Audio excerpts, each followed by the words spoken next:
It's titled Desiring God's Presence, the message, amen. So it says, and he said to God, this is Moses, if thy presence go not with me, carry us not up hence. So Moses was saying, God, if your presence doesn't come with us, let's not go further, amen. So it's so important for you and me to carry God's presence, amen. Silence was just saying to me just now, when he phones me and we talk to each other, he feels encouraged and blessed, as it were, because the presence of God is moving between us. Amen. Even like we are sharing here this morning, all about the Holy Spirit. The Bible says, but two or three gather in my name, there I will be. There the Holy Spirit will be. Amen. So yeah, the big thing is that you and I, the first point, we need to hunger and thirst for the presence of God. Amen. We need to be thirsty for the presence of God. The more we have a thirst, the greater our thirst, the more God can fill us. Amen. It's like maybe this morning, like a glass of water. Rodney had a full glass of water. I just have like a quarter glass of water. But if you have a full glass of water, it's more healthy for you. It's better for you. Amen. If you have a little bit of water, it will quench your thirst, but it doesn't really heal your body. Amen. So the same with the Holy Spirit. The more we have of the Holy Spirit, the more He can bless us, touch us, fill us in every area of our lives. Amen.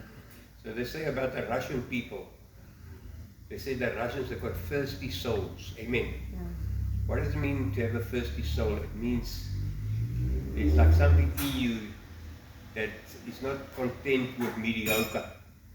You want all of it. Amen. For example, if you go on holiday, you're not going to go on holiday just for 2-3 days. No, you're going to go for the whole month. Amen. You want the full package. So anyway, so the big thing is, the Bible says, Jesus said, blessed are those that hunger and thirst after righteousness, for they will be filled. Amen. So you and I think we can pray and say, God, create in me a hunger and a thirst for you, the living God. Amen. Because you know what steals our hunger and thirst for God? Our gadgets, our phones, our laptops, our TV, things that entertain us. Amen. Often those things are stealing our hunger for God. Amen. And it's counterfeit things and they don't really satisfy. Amen. So we need to sometimes just put those things one side and put the TV off and get into the Word and pray to God and seek His face. Amen. Hallelujah. So yeah, important to have a hunger and a thirst for the living God. The Bible says, as the deer panteth for the water, David says, so much soul longeth after thee. Amen. So then the next point is this, that realize, kind of get the revelation that without the Holy Spirit, without God's presence, you're not going anywhere. Amen. You're not going to be able to do anything worthwhile for the kingdom of God. Amen. Jesus said, without me, basically meaning without me in the form of the Holy Spirit, you can do nothing. Amen. So if the Holy Spirit is there, the anointing breaks the yoke. Amen. The anointing brings us joy. But the Bible says there's fullness of joy in God's presence. Amen. So we need God's presence everywhere we go. Amen. And realize without the Holy Spirit's presence, nothing is happening. One time I went to the hospital, I told you guys before, I talked to the people there about Jesus. The moment I start talking, I start crying. Amen. Why? Because the Holy Spirit is convicting them, they need God in their lives. Amen. So yesterday I went to see Nossi at the hospital there in Stanton. The old man, 90 years old, he's not looking good. Nossi, yeah. Nossi Ken. Yeah. Is it not so shame? Yeah. So anyway, I went there, I prayed for him. And then as I wanted to leave the ward, there were 4 people in the ward. The sisters were busy with the one guy, but there were 2 other men. I felt the Lord said, pray for them also. There was an Indian man and some other white guy. So I went over, I said, how are you sir doing, sir? You can see they've got pipes everywhere. I said, can I please pray for you? I'm a pastor. He says, yeah, please pray for me. Went and prayed for him. I said, listen, you must open your heart for Jesus. Ask Jesus to come into your life. Amen. I should have actually prayed with them, but I just told him that. And then another guy told me he's only got a half a lung. His kidney is messed up. I don't know what he told me, something about the kidney. I don't know, maybe he hasn't got a kidney. I told him as well, let me pray for you and accept Jesus into your life. Amen. But we need that anointing of the Holy Spirit too. Otherwise, it's like water for Dutch bag. But when the anointing is there, people will open their hearts for the Lord. Amen. And they will also be healed when you pray for them. We need that anointing. Praise God, praise God. So that's why it's important every day we need to be filled with the Holy Spirit. Amen. Because if we're going out into the highways and byways without the Holy Spirit, it's like a soldier going to war without a gun. When you go to war without a gun, you can do nothing. You're going to be dying soon. Amen. The same with us. If we haven't got the Holy Spirit, can't be effective in God's kingdom. Amen. That's why we need to spend quality time with God. David says, blessed is the man, the woman that meditates on the law of God day and night. Day and night, pray without ceasing. Amen. We should make time, spend time in the Word, spend time in prayer.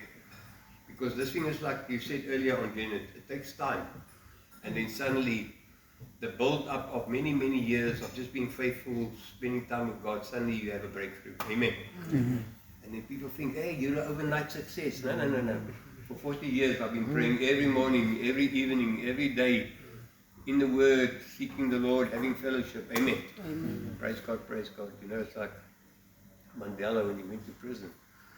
It took 27 years to come out of that prison. Amen. And he just kept on having faith, like we heard earlier, on hope. We are prisoners of hope. Amen. We never give up. Like the frogs that fell into the bucket of cream. The one frog said, I can't get out. He gave up on hope and he died and drowned in the cream. The other frog's name was Faith. Faith kept on swimming around, hoping somebody would come around and see him and help him to get out the bucket of cream. But then before he knew what happened, the cream turned into butter and he jumped out. Amen. So that's what happens when we have God's Spirit and God's power in our lives. Things happen. Amen. Miracles happen. Then the next point is we need the Holy Spirit in order. Yeah, we need to, basically what I said now, we need the Holy Spirit's power, and how to get the Holy Spirit's power is to be plugged in into the Word, into fellowship, coming to church, like we are here this morning. We are getting our batteries charged as we are sitting here this morning. Amen. When you walk out, you will feel, hey, I'm ready to take on the giants again. Amen. So yeah, it's just very important to have fellowship. The Bible said, neglect not the fellowship of the saints, going to church on a Sunday. Amen. One day in a week that we need to at least make a priority to go to God's house. Amen. You know, I go for a coffee once a day because I don't really eat. My coffee is my lunch. But I go out once a day for a coffee somewhere. Amen. But you know what? That coffee is not so much about the coffee, it's meeting other people, talking to other people, talking to the waiters, talking to the manager of the restaurant, and then witnessing. Amen. And to be a witness there. And when you make contact with other people, you feel happy. I see Tracy always sitting there in Swama on the balcony. She's always got one or two friends around her. They're talking the whole morning. Amen. And it makes her feel better. Amen. Than to be lonely. It's not a nice feeling to be lonely and rejected.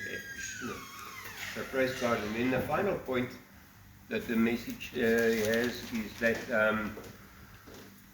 you know, we have to live a righteous life. Because the Holy Spirit is easily grieved or quenched when we don't live righteously. Amen. Live a life of integrity is the word, integrity. Amen. Also to live a life that is pleasing to God. Amen. You know, these days there are so many temptations. If you just go to Facebook or to YouTube, there's always some naked woman popping up here or there, or some funny thing.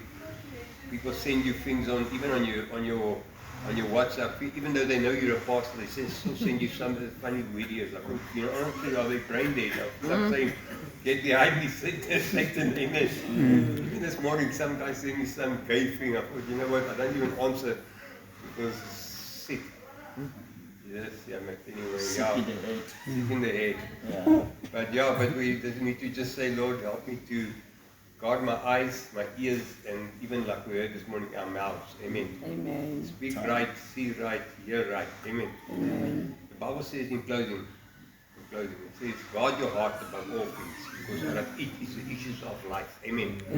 And that eye gate, ear gate, mouth gate is connected to your heart. Amen. So may God give us grace. You know, there was a guy, Brother Andrew. He was a Roman Catholic priest. He wrote a book called Practicing the Presence of God. So wherever he went, he imagine himself that the Lord is here with him. Jesus is with him. Amen. It's not alone. He's not alone, yeah. But he didn't just practice it in his head, he practiced it as a lifestyle. That wherever he went, he wouldn't grieve the Holy Spirit or quench the Holy Spirit by anything he did or said.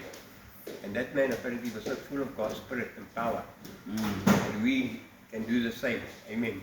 And we have the same Holy Spirit. So let's not quench the Holy Spirit. Let's not grieve the Holy Spirit.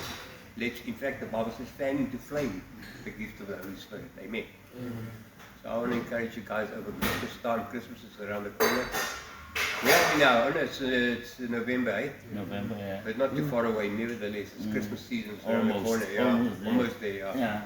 So let's keep our eyes on the Lord. Let's seek Him. Let's spend time in His presence, and let's honor God in our way of the way we live. Amen. Amen. We say, Father, fill us with your Holy Spirit. Give us a thirst for the living God. Amen. Nothing in the world can really satisfy your soul. Only God's Spirit can really satisfy your soul. Amen. Amen. You can drink beer until you become totally drunk. Tomorrow you're going to try it again. Same with drugs, alcohol, dacha, whatever you want to mention. Amen. But only God's Spirit can satisfy our souls. Hallelujah. Jesus said to the woman at the well that have had 5 husbands, if you drink of the water of the world, you will thirst. You will thirst again, but if you drink of the water I give you, you will never thirst again. Amen. Thank you, Lord. We pray your blessing upon us today in Jesus' name. Pray for anybody who's never opened their hearts for Jesus, that today is the day for you to get saved. Right now, just pray and say, Jesus, forgive all my sin. Come into my life. Wash me in your blood. Make me your child. I believe you died for me. You rose again so that I can have everlasting life and forgiveness. I believe it. I receive it. In Jesus' name, God bless you. Amen.